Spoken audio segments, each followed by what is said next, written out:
Terima kasih atas perkenalannya, Bapak Ibu.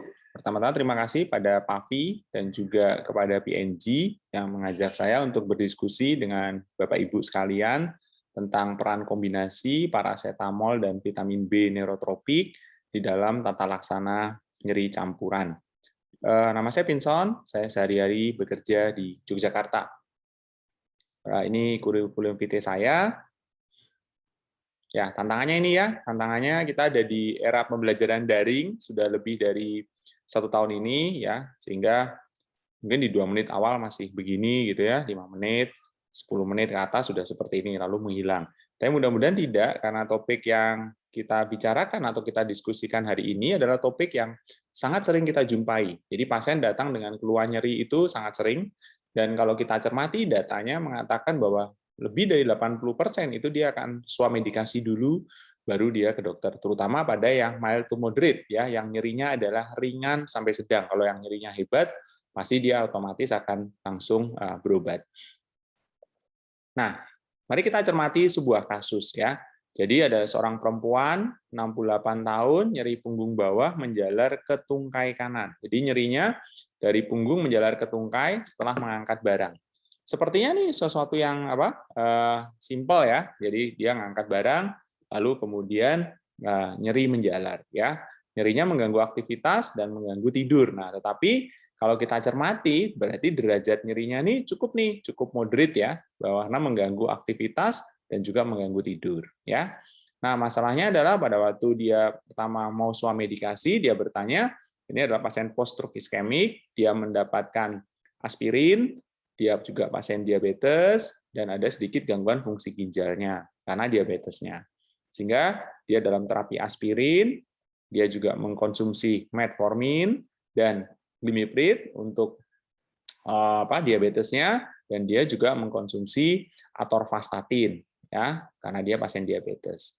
Nah, kalau kita cermati, maka kondisi seperti ini, maka apa sih harapan pasien kalau dia datang dengan keluhan nyeri?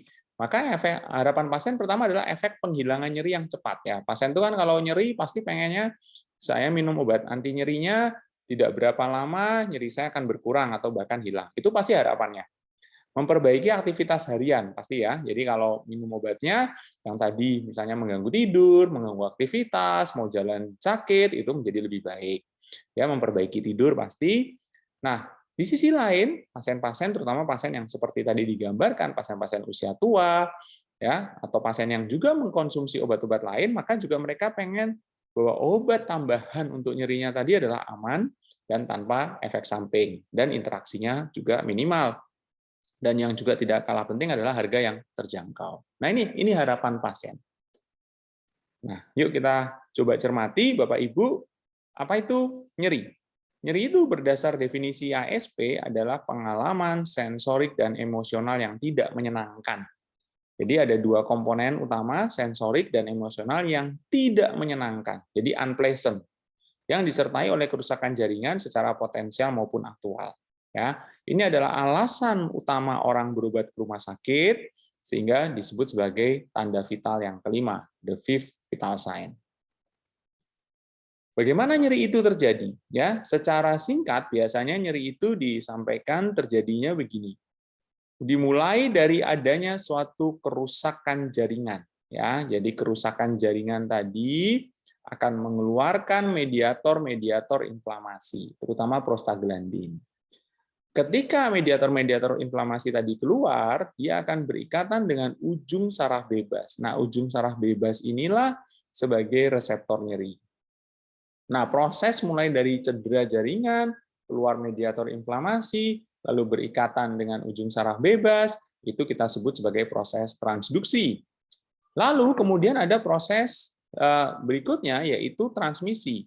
Yang tadi sudah berikatan dengan ujung saraf bebas, akan dihantarkan sepanjang perjalanannya menuju kepada medula spinalis, di tulang belakang.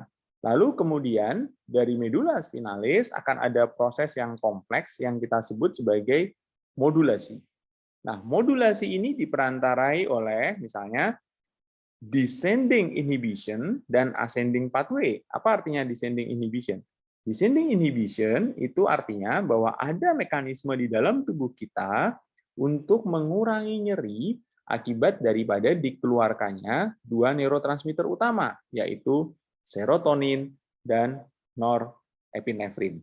Itulah makanya yang menjelaskan, misalnya kalau orang itu serotoninnya berkurang, misalnya pada pasien-pasien dengan depresi, maka yang terjadi adalah dia akan merasakan nyeri yang lebih hebat.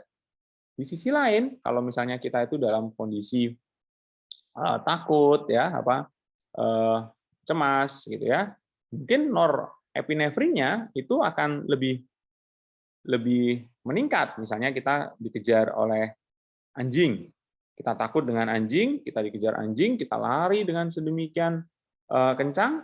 Pada waktu lari kita menginjak batu misalnya, kita tidak merasakan nyeri karena tadi ada penghambatan dari norepinefrin. Lalu kemudian kalau ini yang jalur ascending ini lebih kuat, maka lalu akan dipersepsikan di otak.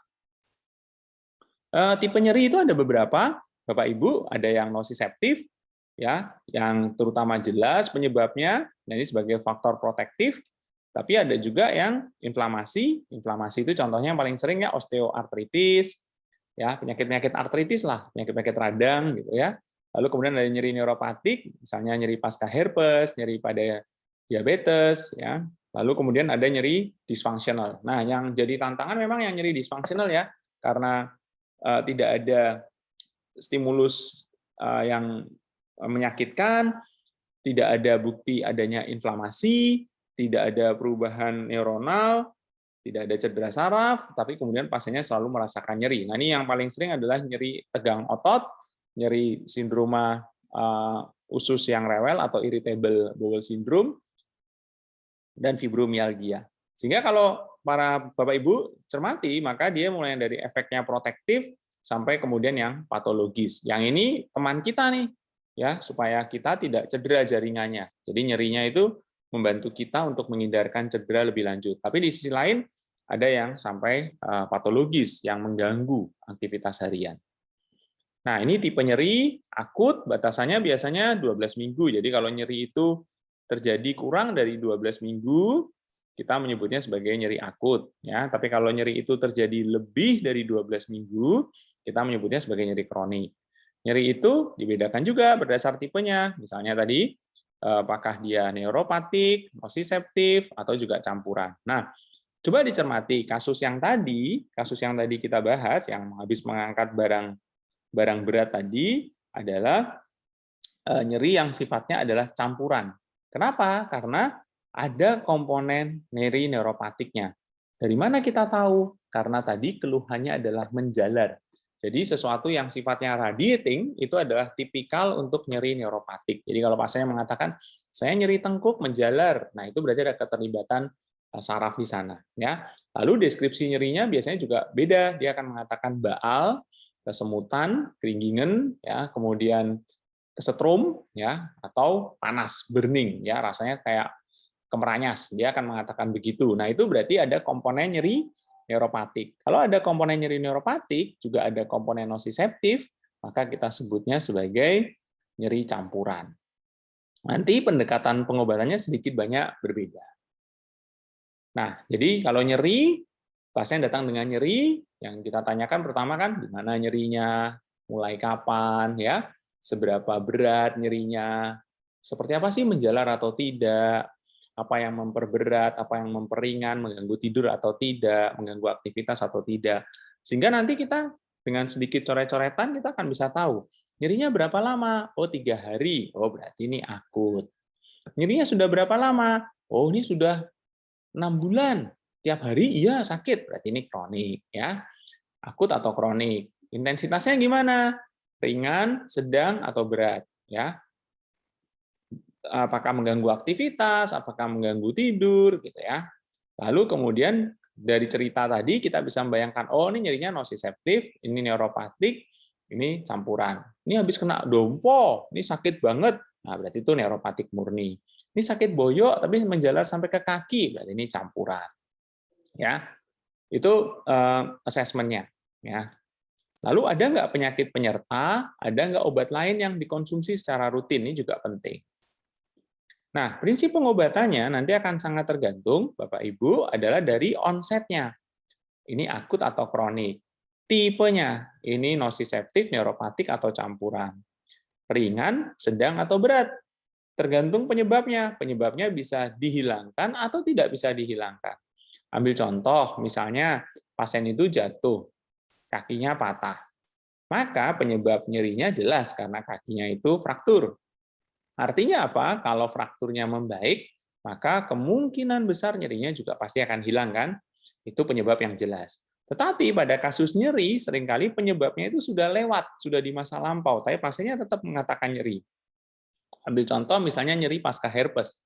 Herpesnya sudah sembuh, kelainan kulitnya sudah baik, tapi pasiennya mengatakan nyeri. Nah, kalau yang seperti itu kan berarti pengobatan terhadap penyebab tidak akan memperbaiki nyerinya. Ya, atau penyebabnya ada terus, tidak bisa hilang. Ambil contoh, misalnya pasien dengan nyeri neuropatik diabetes. Ya, kalau dia diabetesnya kan ada terus, tidak bisa hilang, maka tentu akan ada terus di sana. Ya, tergantung ada atau tidaknya komorbid, ada obat lain yang dikonsumsi, ada penyakit lain atau tidak, itu juga pertanyaan yang penting. Nah, prinsip terapinya adalah pertama AS ya tadi ya. Di mana nyerinya, seperti apa, ringan, sedang, berat, sudah berapa lama, mengganggu aktivitas, mengganggu tidur, ya, sudah diobatin apa, itu adalah AS-nya. Tanyakan sejelasnya. Nah, komponen yang kedua dari prinsip terapi nyeri adalah belief. Percayailah pasien kita. Kenapa? Karena tadi nyeri itu sesuatu yang sifatnya subjektif, sesuatu yang sangat diperantarai oleh faktor emosi. Dengan demikian, komponen yang penting adalah belief. Ya, kenapa? Karena bisa saja seseorang misalnya tertusuk paku kecil, tetapi respon nyerinya berlebihan. Nah, pada kasus itu kita tidak boleh bilang, oh ini cuma kayak gini aja kok, keluhannya banyak gitu, karena dia bersifat subjektif. C-nya adalah choose, pilih terapi yang sesuai, ya. D-nya deliver, beri terapi, lakukan koordinasi, dan E-nya adalah empower, bantulah pasien kita untuk mencapai tujuannya. Ya, jadi C-nya ini choose itu penting ya. Kenapa? Karena nanti kita akan memilih kan obat mana yang kita pakai. Nah, nanti di belakang kita akan lihat misalnya pasien ini dengan nyeri akut, berarti kita butuh obat yang onsetnya cepat, ya kan? Pasien ini misalnya juga menderita penyakit ginjal, juga menderita hipertensi, juga mengkonsumsi misalnya aspirin dosis rendah, maka kita tentu akan menghindarkan penggunaan NSAID, obat antiinflamasi nonsteroid, karena ada potensi efek samping. Ya, kita lakukan pemberian obat, jelaskan dengan detail bagaimana prinsip minum obatnya, lalu kemudian yang juga tiada kalah penting adalah empower, ya, mengajak pasien untuk bersama-sama, terutama pada kasus nyeri kronik, bagaimana cara mengurangi nyerinya. Ya. Nah, kalau sampai pada pengobatan, maka bisa mulai dari yang bekerja di jalur transduksi, misalnya banyak di sini ya, paracetamol, ya, kemudian obat antiinflamasi nonsteroid, asam mefenamat, meloxicam, diclofenac. Lalu kemudian untuk mengurangi munculnya prostaglandin, ya. Jadi di sini. Lalu kemudian ada obat-obat yang menghambat proses transmisi. Ada obat-obat yang menghambat proses di modulasi, misalnya gabapentin, pregabalin, itu bekerja untuk menghambat di proses modulasi.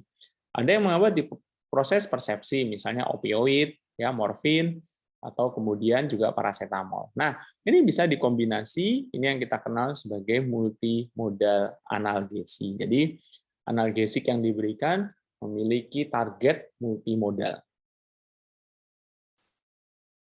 Nah, ini pilihannya ya, ada analgetik, misalnya paracetamol, ya, kemudian ada NSAID, ada koksib, ya, misalnya asam mefenamat, diclofenac, meloxicam, ada selekoxib, etoricoxib, ada morfin, ada tramadol, ya, obat-obat anestesi. Lalu yang juga sering dipakai adalah adjuvan, bisa antidepresan, antikonvulsan, ya, gabapentin, misalnya pregabalin. Lalu kemudian vitamin ada di sana pada beberapa kasus, misalnya pelemas otot atau spasmolitik. Nah, kalau dicermati, di WHO analgesic leader itu sudah sangat jelas. Kalau dia mild to moderate, maka pilihan pertamanya itu adalah paracetamol, ibuprofen, aspirin. mild to moderate. Nah, kalau ditanya orang yang akan swamedikasi, kan adalah orang yang mild to moderate kan, ya yang nyerinya itu ringan sampai sedang kan dia yang berat sangat kesakitan dia pasti akan ke rumah sakit. Nah, kalau yang dia ke rumah sakit memang pilihan utamanya adalah opioid ya. Tapi kalau yang dia mild to moderate, maka pilihan yang kita berikan biasanya mulailah dengan paracetamol. Kenapa? Karena itu yang paling aman. Nanti kita akan diskusikan.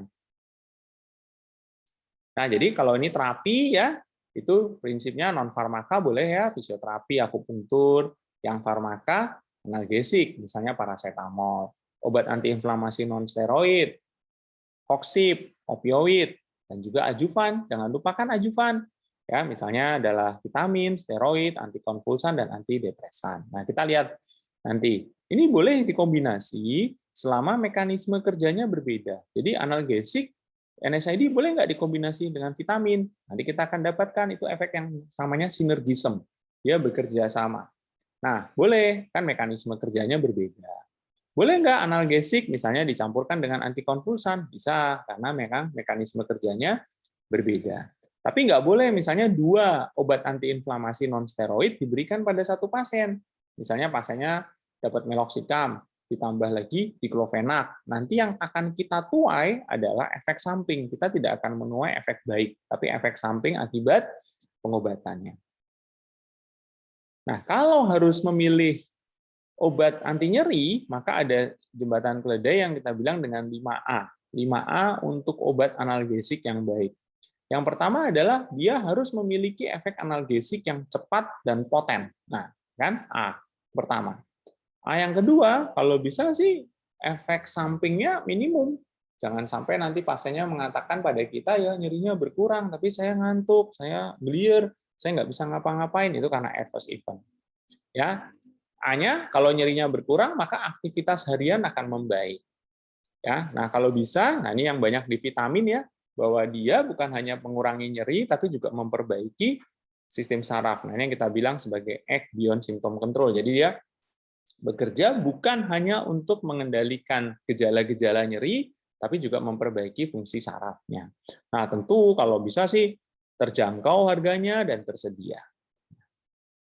Nah, sehingga kalau ditanya, ya kita akan bicara kayak jungkat jangkit gini. Harapan pasiennya apa? Harapan pasiennya ya ini, onsetnya cepat.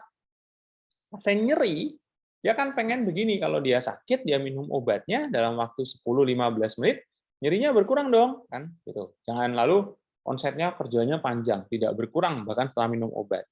Durasinya lama, kalau dia minum panjang, hilang nyerinya bisa 6-8 jam atau bahkan lebih. Efek analgesianya poten, ya, minum nyeri langsung berkurang, ya, mudah, ya, artinya jangan deh harus minum apa dengan cara yang sangat rumit, ya. Lalu menjangkau berbagai tipe nyeri. Nah, lalu ini kan ada nyeri komponen nyeri neuropatiknya, jadi sekali minum satu obat saya bisa dapatkan penghilangan nyeri untuk kemeng di boyok, tapi di sisi lain yang menjalar di kaki juga bisa berkurang.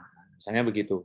Efek sampingnya minimal, interaksi obatnya harus minimal, apalagi pada pasien yang tadi ya sebagai contoh yang dia geriatri, dia minum obat yang lain gitu, dan tidak mengganggu aktivitas harian.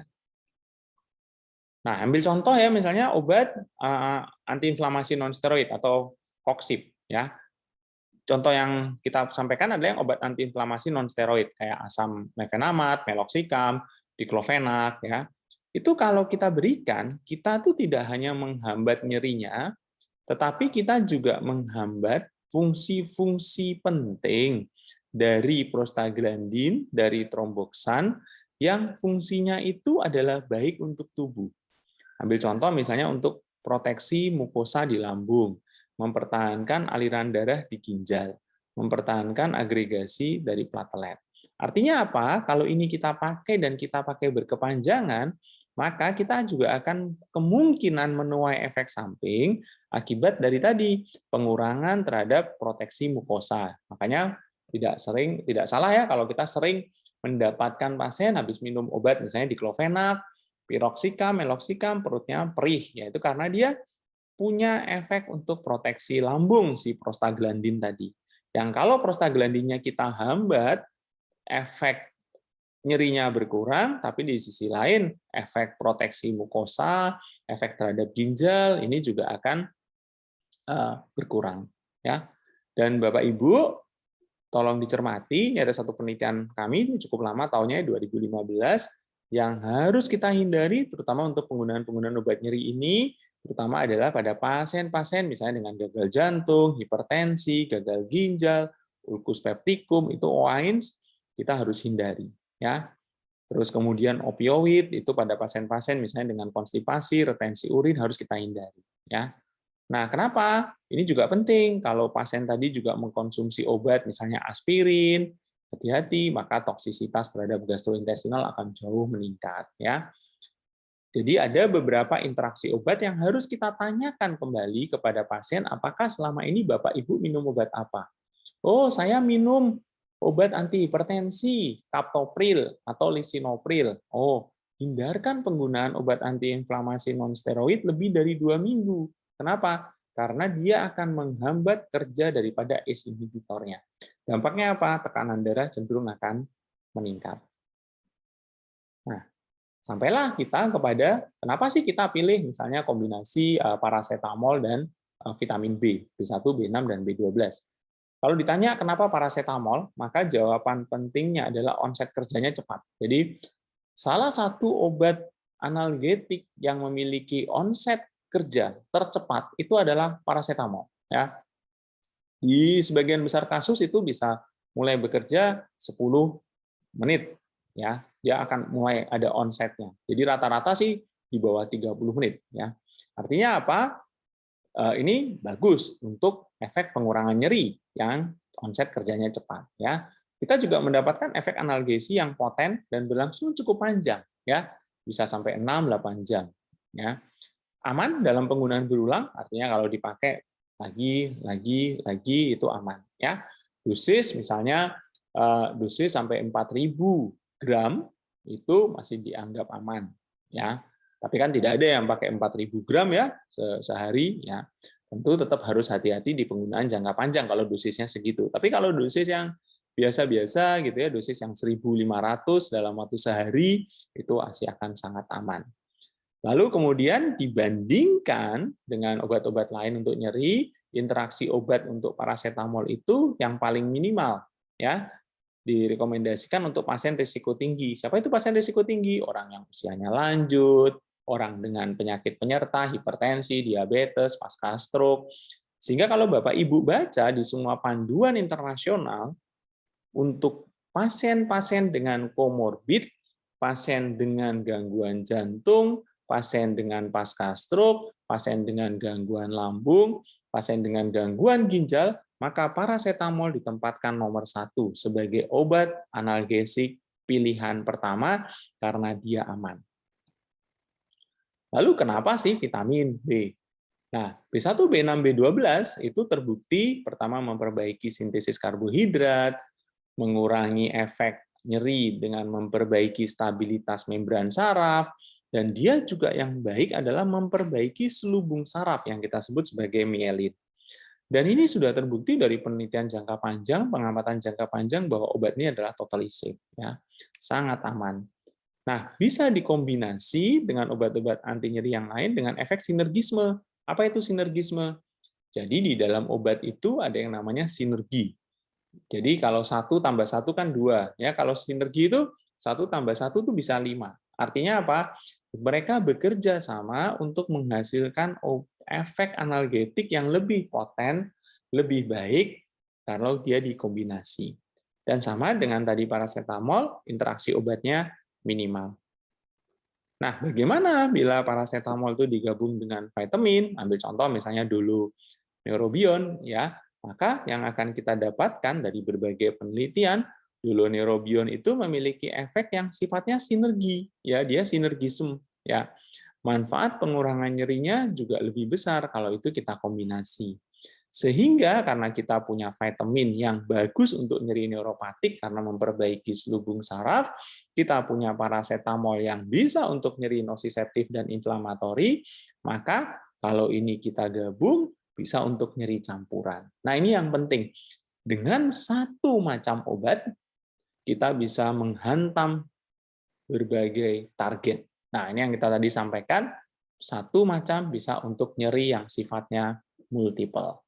Ya, aman, ya, onset kerjanya cepat. Nah, ini yang juga penting ya. Dan juga bertahan. Kenapa? Karena dia bisa sampai 6-8 jam waktu paruhnya. Nah, tentu kalau Bapak Ibu punya pasien yang harus minum obat beberapa, tentu kepatuhan akan meningkat karena satu sediaan kombinasi tetap kan. Jadi dulu Neurobion itu kan isinya paracetamol 500 dengan vitamin B1, B6, B12, dosisnya 50 sampai 100 mg. Nah, sebagai kesimpulan, nyeri adalah keluhan yang umum dijumpai. Nyeri itu bersifat inflamasi, nosiseptif, neuropatik atau campuran. Terapi nyeri yang rasional, terutama kalau kita yang membantu pasien-pasien kita untuk swamedikasi, haruslah berdasar manfaat dan keamanan. Ya, manfaatnya onsetnya harus cepat, bertahan lama, tapi di sisi lain harus aman, terutama pada pasien-pasien yang usia lanjut atau pasien-pasien dengan komorbid. Nah, paracetamol dan vitamin B1, B6, B12 dari berbagai penelitian itu terbukti bermanfaat dan juga memiliki efek sinergisme sehingga aman untuk dipakai bagi pasien-pasien dengan berbagai keluhan nyeri. Demikian Bapak Ibu, sekali lagi terima kasih kepada Pavi dan juga terima kasih pada PNG. Terima kasih banyak.